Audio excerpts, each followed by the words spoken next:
ಏನೋ ಸುಪ್ರೀಂ ಕೋರ್ಟ್ಗೆ ಕಾವೇರಿ ಸ್ಕೀಮ್ನ ಕರಡು ಪ್ರತಿಯನ್ನ ಸಲ್ಲಿಕೆ ಮಾಡಲಾಗಿದೆ. ಕಾವೇರಿ ಸ್ಕೀಮ್ನ ಕರಡು ಪ್ರತಿಯನ್ನ ಕೇಂದ್ರ ಸರ್ಕಾರ ಸಲ್ಲಿಕೆ ಮಾಡಿದೆ.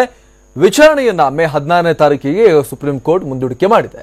ಸ್ಕೀಮ್ ಕುರಿತ 14 ಪುಟಗಳ ಕರಡು ಪ್ರತಿಯನ್ನ ಕೇಂದ್ರ ಸರ್ಕಾರ ಸಲ್ಲಿಕೆ ಮಾಡಿದೆ. ಕಾವೇರಿ ನೀರು ಪ್ರಾಧಿಕಾರ ರಚಿಸುವುದಾಗಿ ಹೇಳಿದ ಕೇಂದ್ರ ಸರ್ಕಾರ ಸಲ್ಲಿಸಿರುವಂತಹ ಕರಡುವಿನಲ್ಲಿ ತಿದ್ದುಪಡಿ ಮಾಡೋದಿಲ್ಲ ಅಂತ ಕೂಡ ಸುಪ್ರೀಂ ಹೇಳಿದೆ. ಕರಡು ಫೆಬ್ರವರಿ 16ರ ತೀರ್ಪಿಗೆ ಅನುಗುಣವಾಗಿ ಇದೆಯೇ ಅನ್ನೋದರ ಪರಿಶೀಲನೆ ಮಾತ್ರ ಮಾಡಲಾಗುತ್ತೆ ಅಂತ ಹೇಳಿದ್ದಾರೆ. ಕೇಂದ್ರ ಸರ್ಕಾರ ಸಲ್ಲಿಸಿರುವ ಕರಡು ಪ್ರತಿಯನ್ನ ಒಪ್ಪಿಕೊಳ್ತೀವಿ ಅಂತ ಕೂಡ ಸುಪ್ರೀಂ ಕೋರ್ಟ್ ಹೇಳಿದೆ.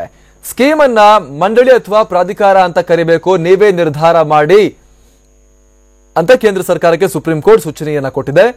ಜೊತೆಗೆ ಕೇಂದ್ರ ಸರ್ಕಾರ ಸಲ್ಲಿಸಿರುವಂತಹ ಕರಡು ಪ್ರತಿಯನ್ನ ಈಗ 4 ರಾಜ್ಯಗಳು ಕೂಡ ಪರಿಶೀಲನೆ ಮಾಡಿ ಅವು ಕೂಡ ತಮ್ಮ ವಾದವನ್ನ ಕೋರ್ಟ್ನಲ್ಲಿ ಮಂಡಿಸಲಿವೆ.